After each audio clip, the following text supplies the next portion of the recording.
psicoanalizando? ¿Me está leyendo la mente? ¿El psicoanálisis ni es ciencia? ¿Que estoy loco? ¿Que mi mamá qué? Bienvenidos a este podcast donde la culpa es de Freud. Y de tu mamá también.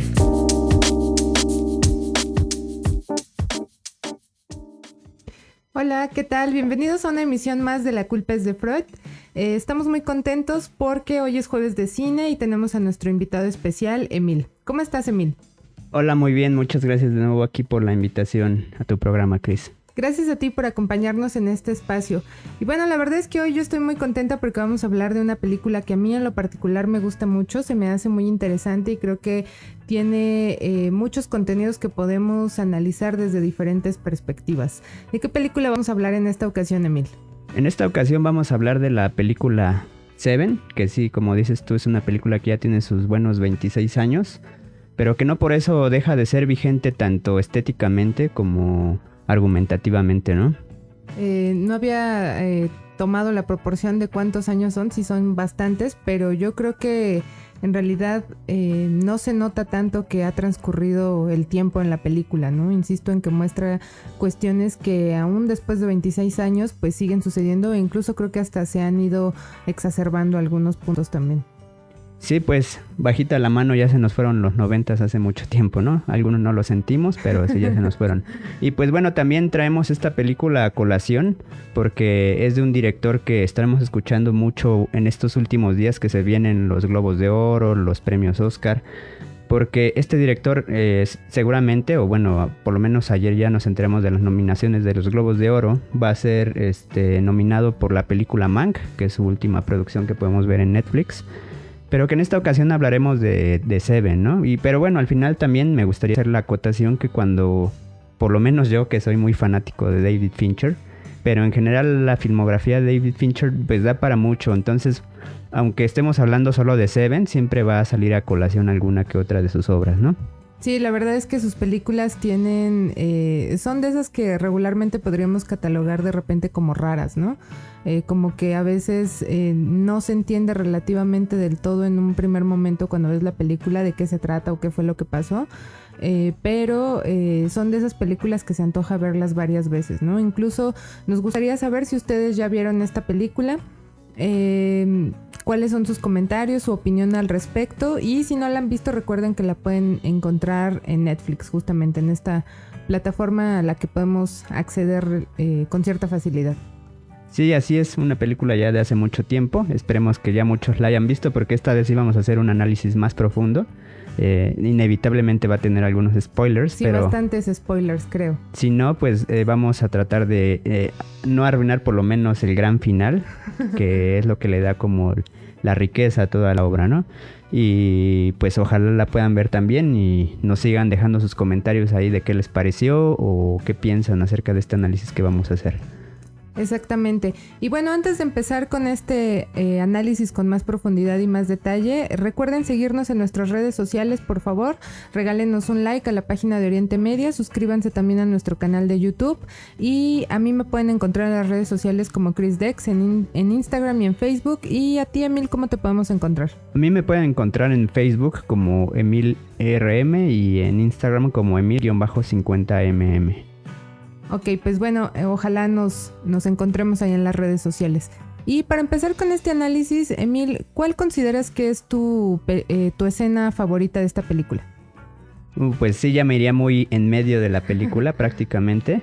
Y la verdad es que me gustaría ahora sí que empezar por el principio, ¿no? Ok, vamos a dejar pendiente, esta parte de la escena favorita.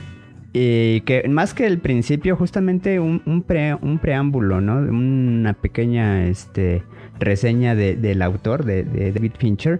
Pues él venía de dirigir la película de Aliens 3, que para muchos que somos fanáticos de la saga de Alien, pues se considera como una de las películas más flojas, como una de las películas que vino a tirar un poco la saga. Pero también antes de eso David Fincher se dedicaba a hacer videos musicales. Viene del mundo del video musical y de la publicidad. Había hecho videos para Madonna, para Aerosmith, para Billy Idol, perdón. Ya me estaba confundiendo, para los Rolling Stones. Es decir, era un videasta ya consagrado, ¿no? Y que justamente lo bueno de los videos musicales es que le dejan a uno, y de la publicidad es que te dejan experimentar cosas, sobre todo técnicas, ¿no? Te dan como más libertad relativamente creativa de experimentar ciertas técnicas cinematográficas que justamente se ven mucho en su filmografía, se ven muy enriquecidas en su filmografía estas cuestiones técnicas, ¿no? Entonces, bueno, él viene de filmar Aliens y pues se siente como muy, muy bajoneado porque fue una película muy mal recibida. Incluso creo que él juraba que ya no iba a volver a dirigir otra película, iba a volver como al mundo de los videoclips. Y casi un poco como en este discurso de coaching, podríamos decir. Él volvió así como para quedarse, porque de ahí en adelante toda su carrera fue bastante rica, bastante ¿Fructífera? Fructífera, llena de películas icónicas. Empezó esta racha de éxitos pues con la película que vamos a abordar, que es Seven, ¿no? Y bueno, también otra cosa que dejé un poco de lado en el análisis de nuestra película pasada, de Soul, él también hace mancuerna frecuentemente con Trent Reznor y con Atticus Ross, que son el líder de la banda Nine Inch Nails, y Atticus Ross, que es el productor de Nine Inch Nails, pero que también llegó a producir cosas para Korn, por ejemplo. Y que justo me parece curioso porque Trent Reznor también hace la música de Soul, y yo no me había enterado de eso ya hasta después de la película de la que hablábamos anteriormente. Y también hace la música de esta última película que dirige David Fincher, de la de Mank, que es algo muy fuera de lo común de lo que hace Trent Reznor, porque para quienes ya hemos escuchado Nine Inch Nails, sabemos que es una banda así como muy industrial, electrónica industrial, y en estas dos películas hace algo muy fuera de su, digamos, sí, totalmente de diferente, su zona de confort, como dicen, ¿no? Pues me parece como muy, muy rescatable mucho eso, ¿no? De que un músico no se quede encasillado en una sola cosa. Y yo personalmente me gustó mucho más la musicalización que hizo para Mank que la de Soul. Es decir, las dos son muy buenas, pero como hablábamos en el análisis pasado, siento que en la de Soul se salió un poquito como de la temática del jazz. Y en la de Mank, pues justamente como que le mete más riqueza, porque la película está ambientada como en la época del cine de oro estadounidense. Habla sobre la película del Ciudadano Kane. Ya no les daremos más de esa, sí, no habría que hablar más, porque como es más reciente, pues todavía vale la pena que la alcancen a ver, sobre todo antes de estas premiaciones, para que ustedes analicen o nos dejen sus comentarios acerca si creen que esta película merece todas esas nominaciones o no las merece. Pero sí, a lo mejor tenemos la oportunidad de abordar esa película en otro episodio, ¿no? Nos vamos a concentrar un poco más justo en esta obra icónica que es Seven. Sí, y que justo por eso empezaba con lo de Trent Reznor, porque para esta película pareciera ser que apenas va teniendo como un acercamiento con Trent Reznor, porque solamente sale una canción de Nine Inch Nails en el intro de Seven. Es decir, en esta ocasión no hace Trent Reznor la música, pero sí aparece la canción de Closer en los títulos, que esa es una de las cosas muy importantes de las películas de Fincher. En las películas de Fincher siempre los títulos juegan un papel bastante importante, tanto estéticamente, tienen una estética muy, muy peculiar de Fincher, pero también es como el momento donde cuando nosotros llegamos al cine estamos apenas sentándonos y empezando a comer nuestras palomitas, o no estamos poniendo mucha atención, pero en sus películas hay que poner bastante atención, porque nos da muchas claves de lo que va a ser la historia. Sí, desde el principio hay elementos que si te pierdes porque llegaste tarde por estar en la dulcería o haciendo cualquier otra cosa, te pierdes esos momentos que son piezas importantes durante todo el desarrollo, ¿no? Y que a veces pudieran no tener como tanto sentido, pero prácticamente desde el inicio nos está mostrando como todos esos detalles, ¿no? Incluso desde las primeras escenas, a mí fue algo que también me llamó la atención, que después de los créditos empieza como con ciertas preguntas que se me hicieron muy importantes también para el desarrollo de la trama. Sí, pues desde esta escena de créditos empezamos a ver como la meticulosidad, porque yo creo que, bueno, nunca se muestra una cara en la escena de los créditos, pero pues te da a entender que es John Doe el que está haciendo estas acciones y te habla justo como de la meticulosidad de nuestro antagonista, ¿no? Que es de lo que hablaremos ya a profundidad más tarde, ¿no? Sí, como parte de esas características de personalidad que pueden considerarse como un tanto más rigurosas, casi rayando en lo obsesivo compulsivo por un determinado momento. Sí, nuestro antagonista, que en este caso lo llaman John Doe, que en español John Doe sería algo así como fulano de tal, ¿no? Como un nombre X, ¿no? Es decir, eso es lo que también se me hace curioso, como el personaje de John Doe, a pesar de que realmente sale poco en la película, porque sale prácticamente al final, toda la historia gira en torno a lo que él va haciendo, en todo este entramado que le va poniendo a nuestro protagonista, que muchos pensarían, yo en lo personal pienso que el protagonista es más bien William Sommermet, el personaje Sunset, de Morgan ¿no? Freeman. No, Sommermet se parece que se llama, porque justo referencia a un autor. Y siento yo que en este caso el personaje de Brad Pitt, que se llama David Mills, no es que no sea tan protagónico, pero siento que no es él quien lleva como la fuerza que contrapuntea a John Doe. Es decir, en la escritura del guión, siempre, sobre todo en este tipo de películas donde tenemos como fuerzas protagónicas y antagónicas, es recomendable o le da como más dinamismo o riqueza a la historia que el antagonista o el villano, en este caso, sea igual de fuerte que el protagonista. Y en este caso se ve que Morgan Freeman es justo el que va generando esas dinámicas que hacen que se acerquen cada vez más al asesino, ¿no? A John Doe. Porque Brad Pitt, justamente, como después lo vamos a ver en el final, es una persona más impulsiva, ¿no? Es una persona que se deja llevar como más por las emociones, por la ira, justamente, que es un poco lo que él va a venir a representar en un momento dado, ¿no? Entonces, pues me parece como muy, muy interesante cómo nuestro antagonista no es cualquier antagonista, así como un villano fácil de vencer, sino es un villano bastante inteligente y muy meticuloso, ¿no? Sí, parte de lo que a mí en lo particular me llama la atención, de esta primera escena tiene que ver justo con lo que este protagonista le pregunta a Brad Pitt, ¿no? Le dice que cuál es el motivo por el cual luchó tanto por estar asignado a ese lugar. Yo no recuerdo específicamente, no sé, Emil, si tú tengas más como preciso esa información. ¿Cuál es la ciudad en la que están, no? Yo no recuerdo que la mencionen como tal, pero es una ciudad, por lo que se muestra de alguna manera, que es totalmente caótica y conflictiva, como muchas de las ciudades, o como la Ciudad de México y el área metropolitana, por ejemplo, pero que parecía que Brad Pitt estaba en un entorno un tanto más tranquilo, por decirlo de alguna manera, o por lo menos eso es la impresión que a mí me queda, y él peleó por estar en ese lugar, ¿no? Como este protagonista le pregunta, bueno, ¿cuál era la finalidad o el interés de tú querer estar aquí, ¿no? ¿Por qué tanto, cómo decirlo?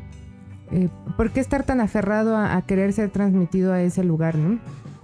Sí, pues qué bueno que haces esa observación, porque es uno de los puntos importantísimos de la película.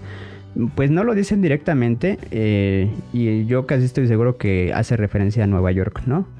Pero justamente, si nos damos cuenta, en toda la película el ambiente es sombrío, está todo siempre nublado y sí, nunca deja de llover. Está lloviendo, ¿no? Nunca deja de llover. Que esa es una decisión del director, o bueno, incluso yo creo que hasta lo habrá puesto el guionista como una nota todo el tiempo, bastante acertada, porque justamente lo que pretende hacer esta película, como después lo iremos viendo en el desarrollo, es mostrar literalmente una escena dantesca, ¿no? Es decir, como esto que se nos viene a la mente cuando escuchamos escena dantesca, que es algo así como deshumanizado, bueno, dicen muchos deshumanizado, aunque yo creo que la violencia y la frialdad es algo muy humano. Sí, lo más humano que puede haber. Pero se remite como a estos panoramas como de de cosas así muy sombrías, ¿no? Una escena dantesca tal cual. Y pues la vemos constantemente en esta ciudad de Nueva York, donde todo el tiempo está lloviendo y donde de pronto vemos algunas escenas que pueden parecer gratuitas, que pueden parecer que no tienen ningún sentido, pero que justo nos hablan, nos hacen, como decíamos en la emisión pasada, un setup, o nos configuran bien el ambiente de la historia, ¿no? Por ejemplo, hay una escena donde se ve que hay un chico volanteando, ¿no? Ujú. Y que nadie le hace caso, es decir, está volteando para todos lados, dice cupones de regalo, y todos le pagan y como que le pegan con el hombro, así como si no les interesara, ¿no? Pero también de pronto hay otra anécdota que cuenta, me parece que el personaje de William, acerca de una persona que asalta a un chico, pero al terminar de asaltarlo le pica los ojos y lo deja tirado en la banqueta, como dándonos a entender que es violencia gratuita, ¿no? Es decir, si ya lo había asaltado, ¿por qué lo deja ahí tirado aparte? Sí, que él solamente había salido a pasear a su perro y le quita todas sus pertenencias y aparte termina rematando con esto en los ojos, ¿no? Que era algo como, pues, podríamos pensar prácticamente innecesario, ¿no? Donde simplemente es casi por el gusto de matar. Sí, justamente, y que como les digo, en este caso la ciudad viene a ser casi otro personaje más en la historia, y que es algo que también en lo personal a mí me gusta mucho de esta película, que el diseño de producción, cuando hablamos de diseño de producción en una producción cinematográfica, hablamos de todo eso que hay que poner enfrente de la cámara para que la historia se sienta más, digamos, palabras más, palabras menos. Obviamente no es una definición enciclopédica, pero es todo esto que se pone enfrente de la cámara para que la película sea como que mimetice más con una realidad construida, ¿no? En ese sentido, el diseño de producción, estamos hablando de la escenografía, de los vestuarios, del maquillaje, de los prostéticos, de los efectos especiales. Todo lo que esté enfrente de la cámara es diseño de producción y diseño de arte.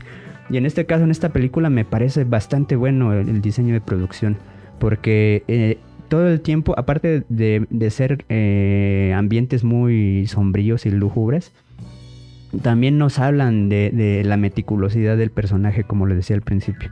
Y que eso ahora sí me remite a mi escena favorita de la película, ¿no?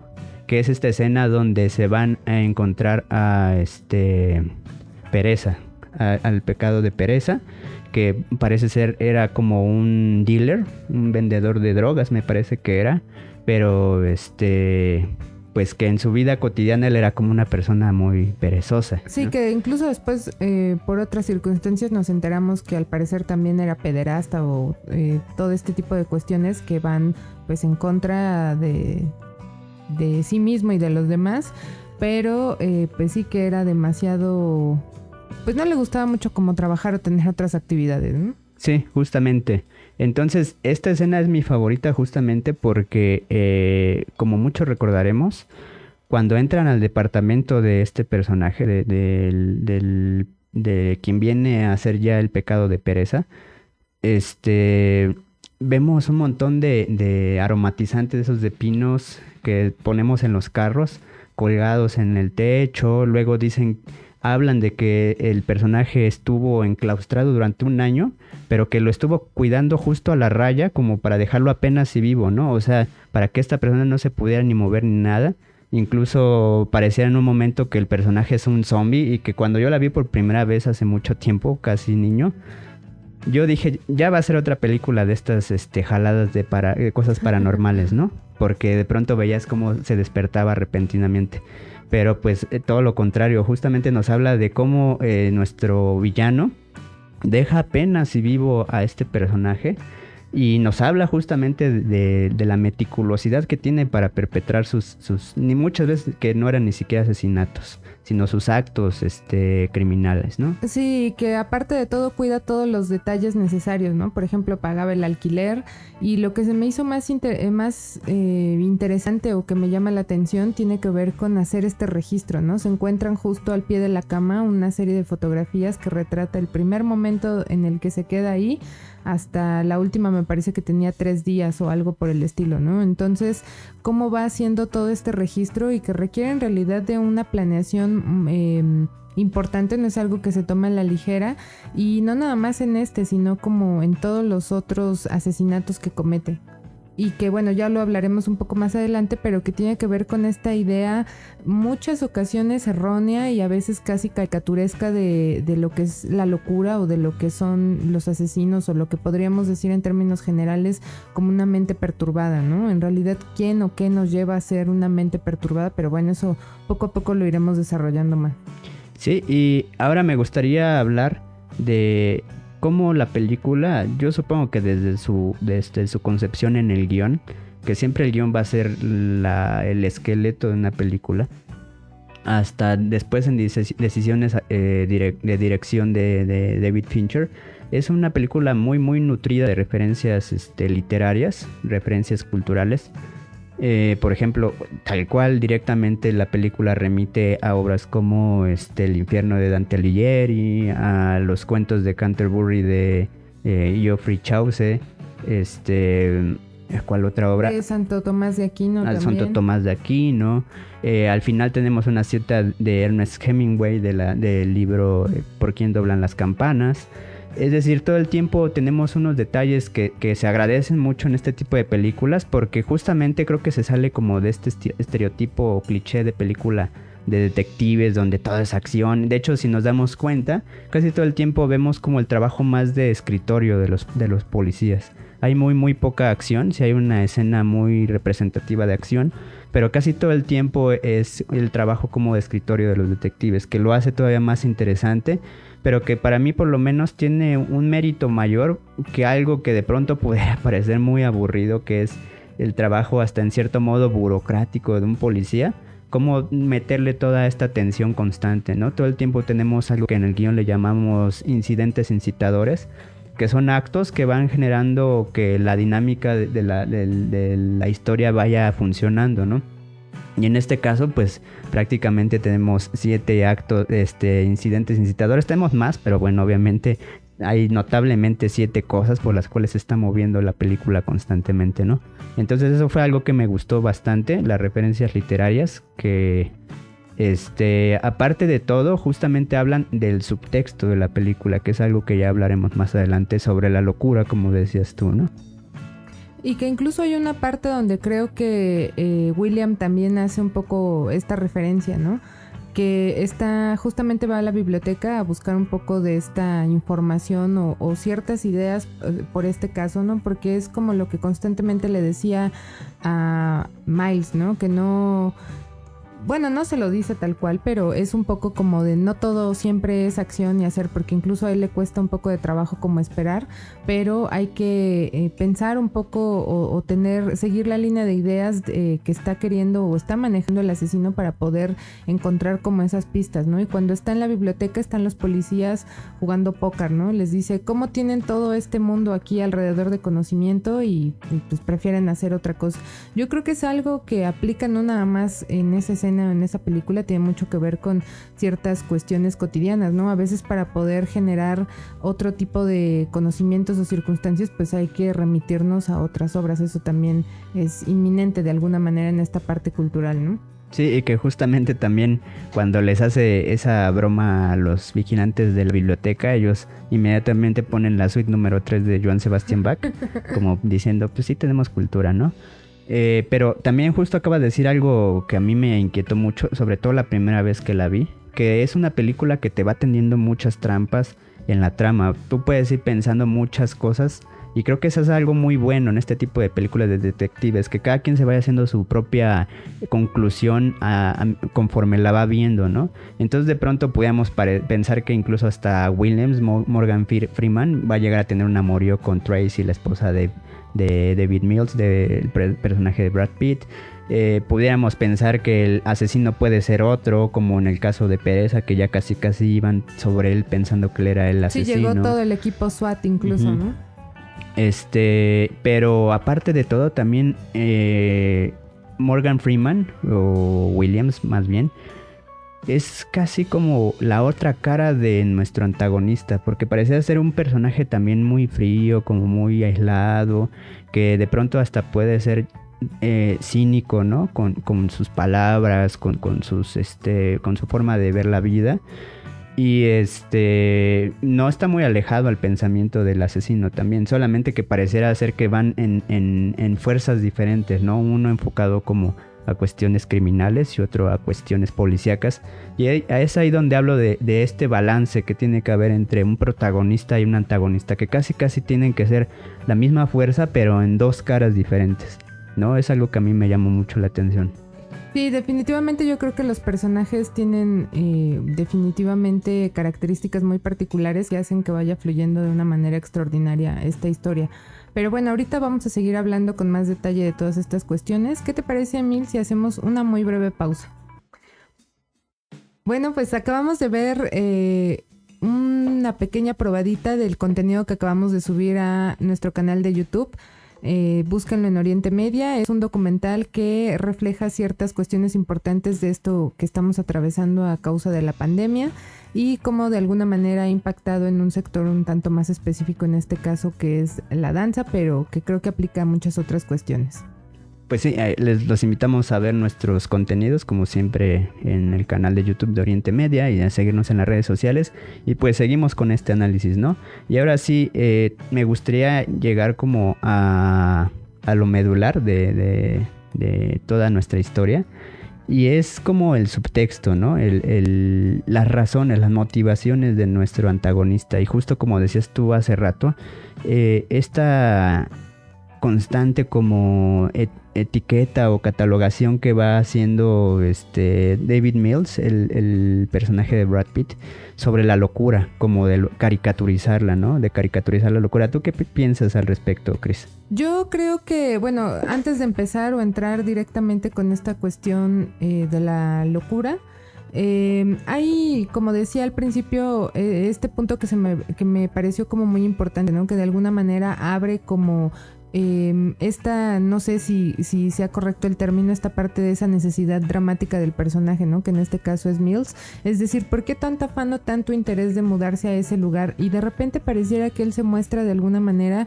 con esta ideología que muy probablemente muchos tenemos a cierta edad, de querer cambiar al mundo, de querer transformar, pero sobre todo como de ganarnos un lugar en esta sociedad, ¿no? De ser reconocidos, de que nos vean y que valoren de alguna manera nuestra persona, nuestro trabajo, ¿no? Esa es como la primera impresión que me da de este personaje, y que de alguna manera pareciera que él en específico hace como muchas burlas, o como si se sintiera casi protegido o totalmente en un plano diferente de esas cuestiones de locura, ¿no? Como ellos son los que están mal, ellos, incluso hay una parte que me pareció una burla que incluso William señala o trata de decirle que se mesura en sus palabras, pero que yo creo que es como algo muy cotidiano, ¿no? Que dice, pues el asesino o ese sujeto ahorita de estar untándole mantequilla de maní a los calzoncillos de su abuela y bailando, ¿no? O sea, como si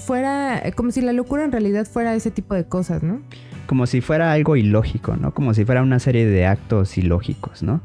Cuando realmente la locura de pronto tiene mucha lucidez de por medio, ¿no? Eso en un primer momento. Y por otra parte, olvidé un poco la idea, si quieres sigue, hazme segunda. Sí, claro.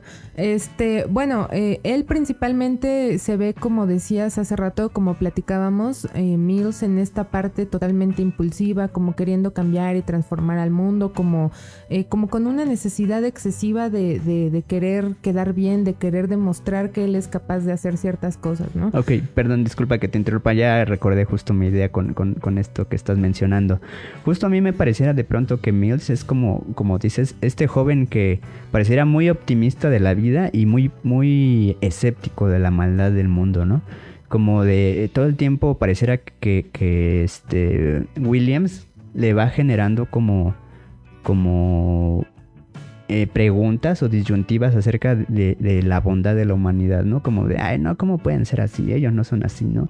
La gente no es así. Y él cada vez le va diciendo como de, pues prepárate porque te vas a sorprender con cada cosa que vayas viendo de esto que te va a ir aconteciendo en este caso que estamos tratando, ¿no?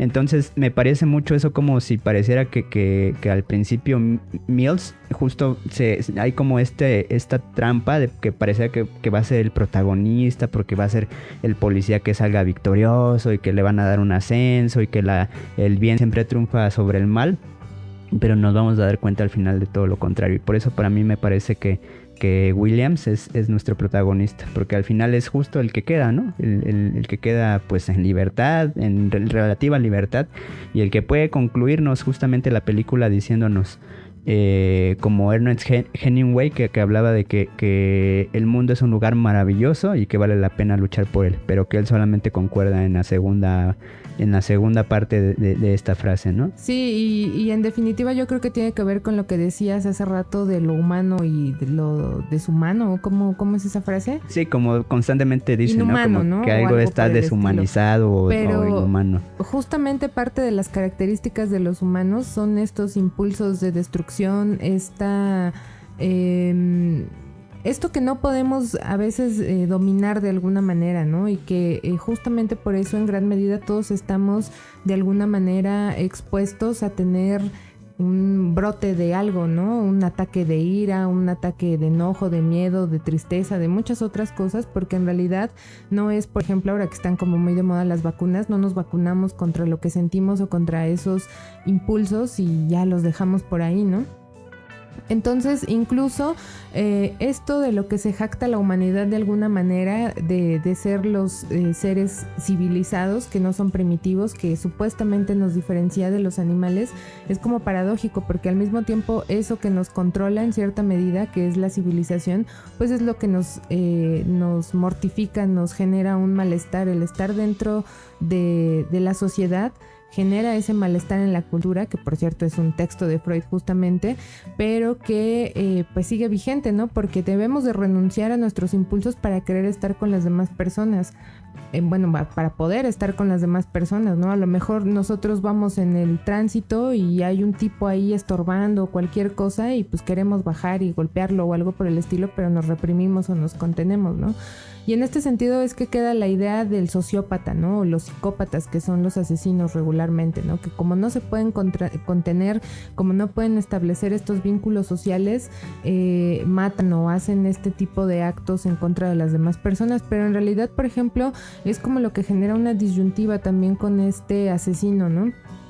Que en realidad de alguna manera enuncia o resalta pues todas estas cuestiones que tampoco son como muy gratas, ¿no? Digo, al final uno pudiera pensar, ay, pues una persona que come en exceso o tiene obesidad, ¿qué mal le puede hacer a los demás?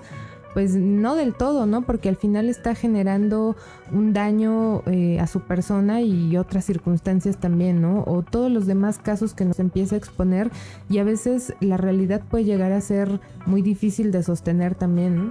Sí, eso es algo que tal vez nos dejaría una conclusión pues escalofriante, ¿no? Porque en cierto modo, al final en este último como en estos últimos diálogos que tiene John Doe con los policías, dice como cosas que pues son muy sensatas, ¿no? Es decir, a pesar de que él es el villano y cometió actos criminales, pues también son cosas que enuncian vicios de la sociedad en un primer momento, ¿no? Y que, como dices tú, estar incorporado como a una sociedad, a una cultura, pues es lo que también de pronto nos puede ir generando como estos malestares, como dice Freud, que incluso él lo dice en un diálogo, ¿no? Dice, más que en un diálogo, en su diario lo escribe, pone que iba en el metro, una cosa así, y que una persona iba como hablando cosas como muy banales y que a él le dio asco al grado de que se vomitó enfrente de él y encima de él y se empezó a reír.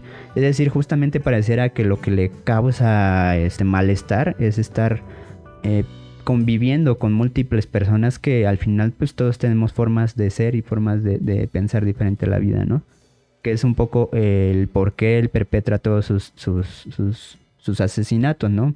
Sí, digo, tampoco es que uno esté justificando y que uno salga y diga, pues como todos tenemos estos impulsos y son insoportables, pues vamos a matar a medio mundo. O sea, tampoco estamos diciendo eso, pero en gran medida yo creo que es parte de lo que refleja esta historia, que tiene que ver mucho como con esta realidad y con lo que a veces sucede dentro de las ciudades también, ¿no? Digo, en todos lados, pues, pero al final una ciudad tiene que ver con este aparato o esta estructura de civilización. Y pues que no todos necesariamente sabemos o encontramos una forma de canalizar parte de todos estos impulsos. Y yo creo que esto que decías con respecto a William y a John Doe, que son como esta contraparte, es totalmente acertado, porque pareciera que tienen o que comparten como muchas características, es decir, no tienen como muchas relaciones afectivas cercanas, de repente son como un tanto más solitarios, entre otras cosas, pero al final cada quien, o ahí podemos ver un cierto ejemplo de estas cuestiones de cómo se subliman o cómo se van canalizando todos estos impulsos.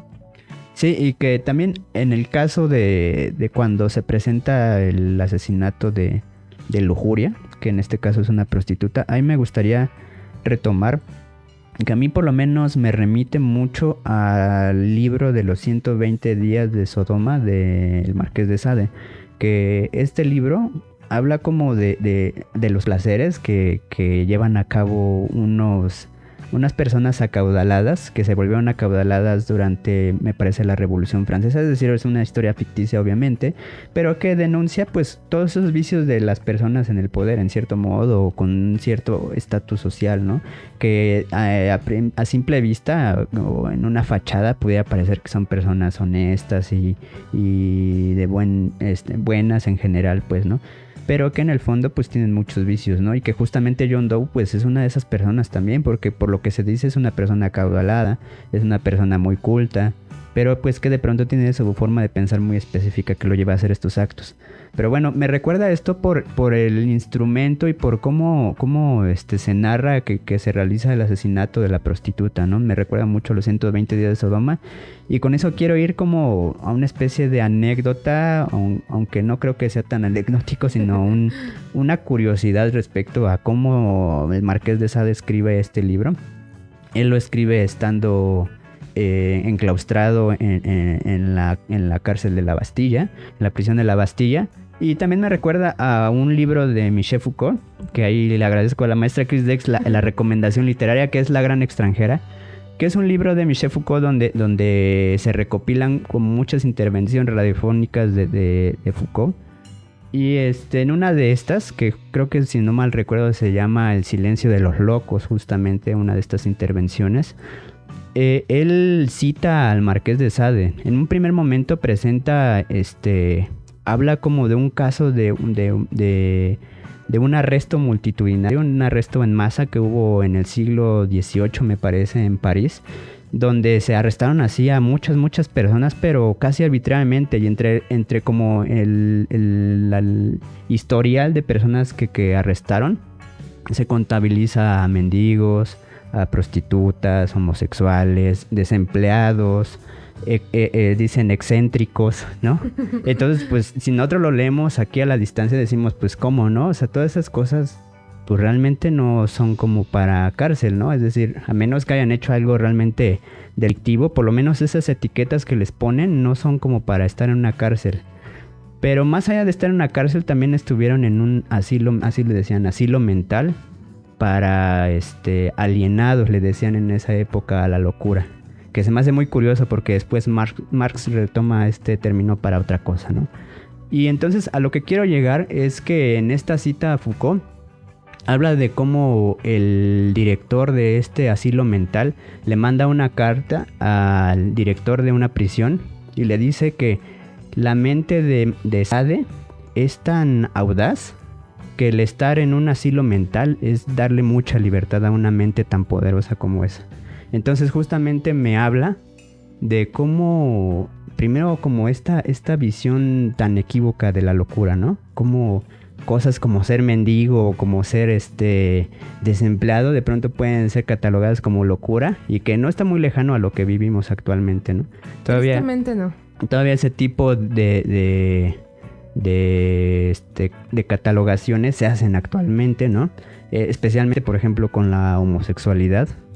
Y es algo pues muy lamentable, ¿no? Porque son actos o son cuestiones pues muy naturales, muy normales, muy propias de la humanidad. Ahí tal vez yo me robaría este concepto que muchas veces me has dicho acerca de lo ominoso, que es esto como que de pronto es tan cercano a uno que le parece a uno aversivo o ajeno, ¿no? Y que es un término que, si no mal recuerdo, lo utiliza Lacan. Freud. Lo utiliza Freud, ¿no? Freud y que sí, definitivamente todos estos impulsos agresivos o socialmente no aceptados, catalogados como anormales, están en todos nosotros, ¿no? Y es como una línea muy delgada y es como lo que decíamos justamente con respecto a estos estereotipos, que es lo que constantemente señala o piensa ingenuamente, casi podría yo decir, David Mills durante la película. Es decir, que los locos son personas que andan por ahí como en ropa interior o como haciendo cosas extravagantes o fuera de lo común, y que eso ya es un símbolo de locura, ¿no? Es decir, todos podemos o somos susceptibles, eso sería, creo yo, lo complicado, lo que a veces puede llegar a asustar. Todos en algún momento podemos enloquecer, ¿no? Estamos como constantemente en eso porque estar en la realidad... a veces es muy complicado, ¿no? Por todas estas circunstancias, y justamente yo creo que esta carta o esto que se hace esta referencia que nos compartes con respecto a Sade, pues es una situación que comúnmente pasa, ¿no? A veces cuando uno empieza a denunciar ciertos vicios de la sociedad, ciertas cuestiones que pueden llegar a ser injustas, entre otras cosas, pues ya se le cataloga a uno como de, pues demente, casi, ¿no? Sí, pues justo también como dice Foucault, lo patológico está medido por los factores normales, es decir, la normalidad es la que puede generar esas mediciones de qué es patológico y qué no es patológico. Y en ese sentido ya estamos hablando de una posición muy hegemónica, ¿no? Es decir, que alguien que ostente esta, entre comillas, normalidad te pueda decir que tú eres o no el enfermo o patológico en una sociedad, pues me parece algo ya muy arbitrario en cierto modo, ¿no? Y que obedece como, pues en un primer momento a otro tipo de intereses, ya más de un sistema político establecido, ¿no? Pero pues también a perpetuar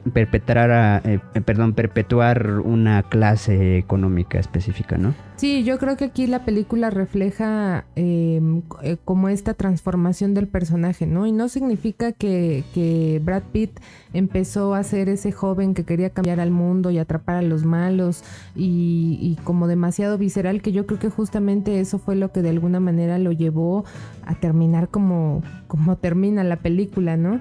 Es decir, pareciera que por más que William, su compañero, trató de hacerle entender ciertos puntos o ciertas cuestiones por su propia experiencia, pues simplemente no lo tomó en cuenta, ¿no? O sea, como que a veces uno se queda con la idea de que las personas que tienen más experiencia no tienen ciertas cosas que aportar, y bueno, tampoco es que tengan la verdad absoluta, pero pues sí, al final han vivido ciertas cuestiones. Y otra cosa que a mí en lo particular me agradó mucho también es cómo le dice que es como, no sé si paradójico sea la palabra más adecuada también, que de repente estamos como tan inmersos en esta cuestión, bueno, él no lo dice así, él habla más como de esta parte de la apatía, que llega un momento en el que te vuelves totalmente apático, ¿no? Es decir, casi en un estado de insensibilidad total, que nos da igual, ¿no? Si mataron a 10 personas en la esquina de la casa o la calle donde vivimos, si pasan como todo este tipo de crímenes, es algo que a veces pareciera que nos quedamos como en automático, ¿no? Y que lo más importante son otras cosas, que creo que es como lo que refleja también en este pecado de... Ahí lo ponen como pride, que sería orgullo, pero no sé si se refiere un tanto más a vanidad, de la chica a la que le corta la nariz y que por una parte le deja pastillas para morir, bueno, pastillas que al tomárselas se puede morir o llamar y vivir desfigurada, por decirlo, ¿no? Donde los bienes esenciales o lo más importante para la sociedad actual, pues ya es como otra cosa diferente, no sé, ¿no? Sí, pues las banalidades, ¿no? Y que bueno que también haces este comentario acerca de de la violencia, que es con lo que yo quisiera redondear mi participación. Y que bueno, también es algo de lo cual no estamos exentos en esta situación actual que vivimos. Es decir, todos los días nos estamos enterando de acontecimientos lamentables, y no solo por la pandemia, sino de feminicidios, de violencia, de actos criminales, del crimen organizado, de venta de órganos. Y pues ya es tan fugaz de pronto nuestra memoria o nuestra capacidad de impresionarnos que se vuelve solamente, como dice en un momento Brad Pitt, la noticia de la semana, ¿no? Como pensaba que iba a ser este asesino John Doe. Pero bueno, volviendo a lo de la violencia, a mí me parece como muy bien abordada la violencia en esta película, porque si bien sí hay cosas o hay escenas muy gore, ¿no? Como muy de violencia muy gráfica. También, si nos damos cuenta, toda la película, o más bien las escenas climáticas, que en este caso es sobre todo la del final, la escena final, gira en torno simplemente a una caja de cartón. Es decir, ni siquiera es necesario que nos muestren otra cosa más que una caja de cartón, pero todo el discurso que hay en torno a esta caja de cartón es la que hace que se genere como esta imagen mental de lo que está pasando, de lo que está generando esa violencia. Y eso de pronto es más rico en la puesta en escena. La puesta en escena es un término que retoma el cine del teatro, porque como sabemos, pues al final el cine se referencia de muchas artes, ¿no? Es un arte multidisciplinario, y una de las cuales se referencia bastante, pues es del teatro, ¿no? De las artes escénicas. En la puesta en escena muchas veces es más digamos, enriquecedor para una historia que aborda violencia, mostrar las consecuencias de la violencia que la violencia en sí. Es decir, de nada sirve mostrar como el momento en el que están matando a alguien y todo eso, solo se vuelve como un acto pues morboso. Si no estás hablando de por qué pasó eso o de qué va a pasar con eso después, ¿no? Y nosotros todo eso lo vemos en la película. El asesino nos empieza a describir el por qué hizo ese asesinato final. Empieza a generarle toda una sensación a nuestro personaje de David Mills en torno a esa acción que hizo. Es decir, nos muestra completamente las consecuencias de la violencia, y no necesariamente la violencia, porque nunca se ve cómo lo hizo, ni se ve ni siquiera la no voy a decir ya para no spoilerear, no se ve la cosa que está ahí en la caja de cartón, ¿no?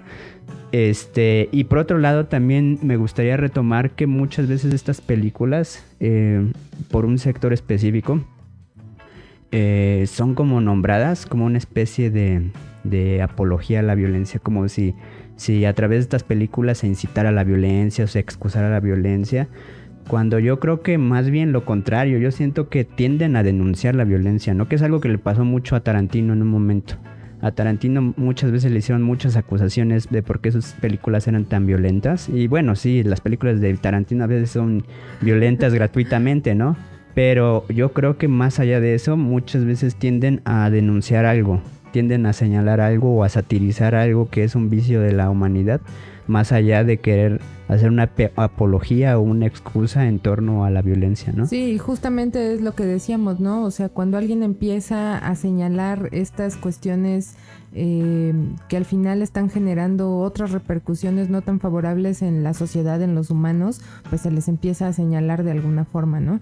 Y yo me gustaría concluir con pues estos dos personajes, ¿no? A lo mejor, bueno, ya hablé un poco de William, pero con respecto a Brad Pitt, pues es esta parte como un tanto más emocional, visceral, como de repente un poco ingenuo en cierta medida, ¿no? Y no se trata de, ay, pues no hay que hacer nada porque pues de todos modos el mundo ya está bien mal y la sociedad y todo es un malestar. Al final, pues estamos aquí, ¿no? Incluso ir en contra de la sociedad sería seguir siendo parte del sistema, ¿no? El punto es cómo cada uno de nosotros pues vamos canalizando todos estos impulsos y todas estas circunstancias, porque él pensó en algún momento pues que siempre iba a ir hacia arriba, ¿no? Que ya había obtenido el ascenso que quería, que ya tenía a su familia, a su esposa, y que todo iba a ir mejorando, y la vida es así de incierta, ¿no? En algún momento estamos bien y no sabemos qué situaciones vayan a pasar y qué nos puede descontrolar y cómo vamos a reaccionar ante esas circunstancias. Y con respecto al asesino, a John Doe, es como esta idea de que los psicópatas, los sociópatas, los asesinos, los vamos a identificar porque son los raros anormales, ¿no? Muchas ocasiones pues tienen características que les permiten de alguna manera camuflajearse, por decirlo, con todas las personas, y que si lo vemos en un análisis un tanto más riguroso, pues a veces muchos de nosotros podemos llegar a tener parte de esas características, ¿no? El ser un tanto más meticuloso, el ser un tanto más organizado, o caer en cualquiera de los dos extremos, ¿no? Es decir, a lo que me refiero en este sentido y me gustaría concluir es que al final somos seres dinámicos, ¿no? Constantemente vamos cambiando y por eso nadie de nosotros está exento de tener una perturbación tal que nos lleve a cometer otros actos. Y el punto no es llegar hasta ese punto, ¿no? Sino pues saber en qué momento estamos de nuestras vidas y qué podemos hacer al respecto. Sí, pues creo que es una muy buena conclusión, porque como dices, y que también me recuerda algunas otras películas de David Fincher como Zodiac, que habla sobre el asesino del Zodiaco, o Mindhunter, que es una serie que produjo para Netflix. Pues muchas veces ya en un análisis más riguroso de quiénes son estos asesinos seriales, muchas veces nos damos cuenta que pueden llegar a ser esos vecinos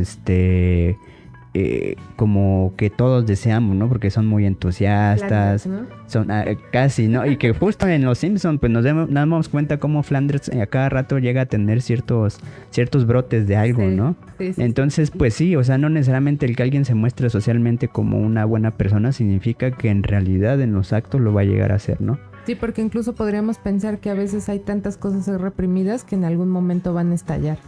Sí, exactamente, y que como bien dices, pues creo que más bien lo importante es cómo vamos controlando estos o canalizando estos impulsos de los cuales no somos ajenos absolutamente nadie, porque no somos seres divinos ni inmaculados que estemos desprovistos de vicios, ¿no? Todos tenemos vicios, solamente lo importante aquí es cómo canalizarlos para que por lo menos socialmente no tengamos ningún conflicto, ¿no? Exacto, y pues bueno, ojalá que puedan ver esta película si es que no han tenido la oportunidad de verla.